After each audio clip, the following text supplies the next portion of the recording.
Muy buenos días, estimados hermanos. Gracias damos a Dios por un nuevo día, una nueva oportunidad para estar con ustedes y acompañarles en estos devocionales que sin duda son de mucha bendición a nuestra vida. El día de hoy hablaremos acerca de la benevolencia, una visión bíblica, pero además una visión reformada. Y es que una de las características del cristianismo bíblico fue lo que suele parecer en nuestras traducciones de la Biblia como compasión, pero que en realidad es un término griego que hace referencia a las entrañas que se conmueven ante la necesidad ajena. Y es que Jesús atendió a los que podían desfallecer por falta de alimento. Santiago señaló que parte de la religión verdadera es socorrer a los huérfanos y a las viudas. Y Pablo indicó que el trabajo tenía como una de sus finalidades la de tener para poder compartir a los necesitados. Esa visión que en la comunidad primitiva de Jerusalén llegó a un sistema voluntario de comunidad de bienes para atender a los necesitados y a un servicio para las viudas, comenzó a quebrar durante la Edad Media. Y es que esta práctica comunitaria pasó a ser una práctica con fines lucrativos por parte de las instituciones religiosas.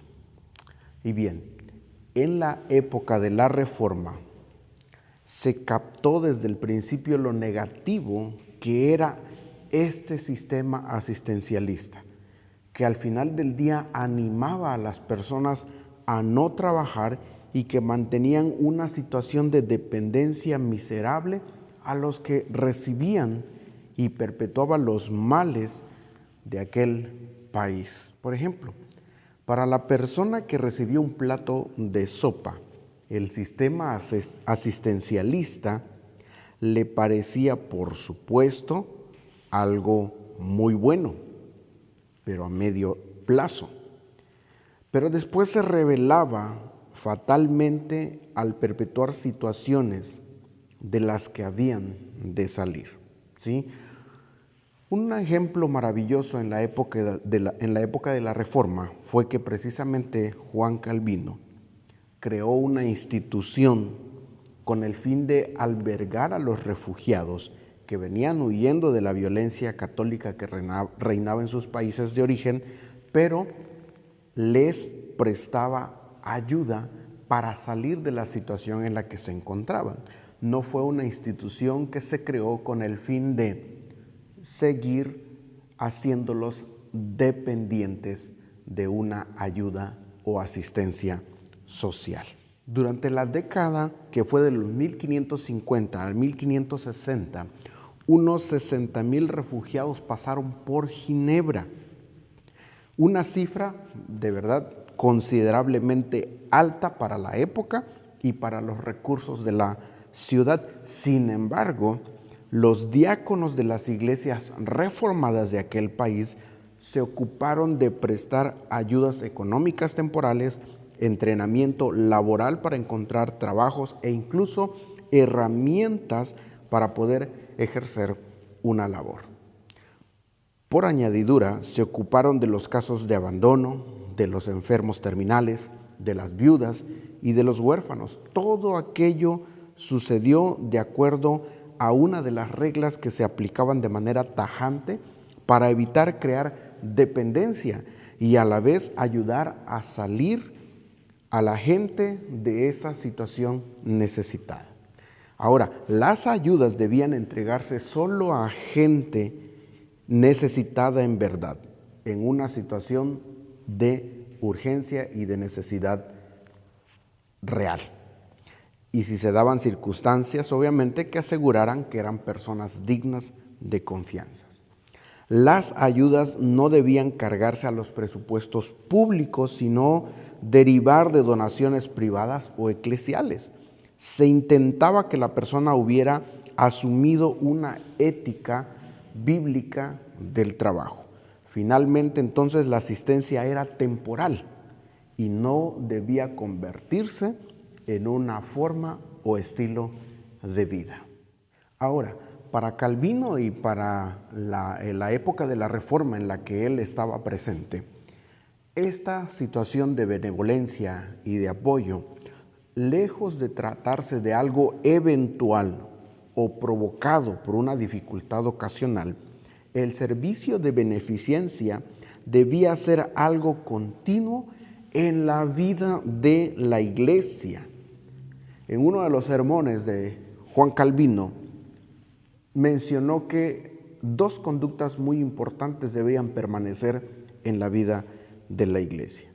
Él dijo lo siguiente: queremos mostrar que hay una reforma entre nosotros, entonces tenemos que empezar en este punto.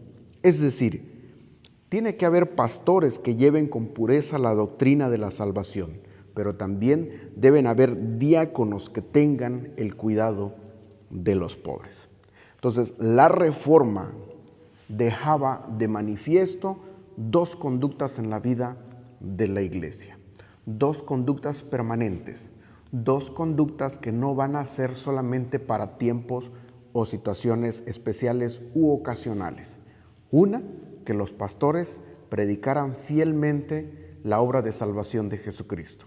Y dos, que los diáconos pudiesen estar al pendiente de los pobres en la ciudad.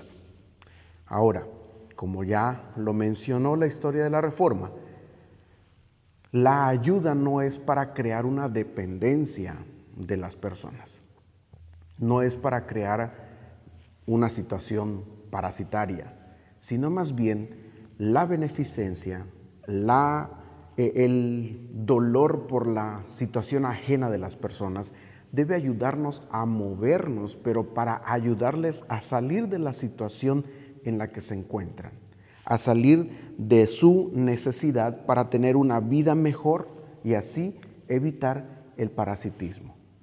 Entonces, estamos llamados como iglesia a través de la Escritura y a través del ejemplo vivo en la Reforma, a través de Juan Calvino, que somos llamados a tener una vida llena de gracia por el mensaje de la salvación, pero también en la práctica hacer iglesias que puedan ser benevolentes, que puedan ayudar a los necesitados, que puedan ayudar a los pobres como algo continuo. Esto es una tarea diaconal, pero esta tarea debe ser enfocada a ayudarles a las personas a salir de su necesidad sin crear una dependencia. Ese espíritu no se mantuvo a lo largo de los siglos así nada más, sino que se fue nutriendo poco a poco con nuevos aportes.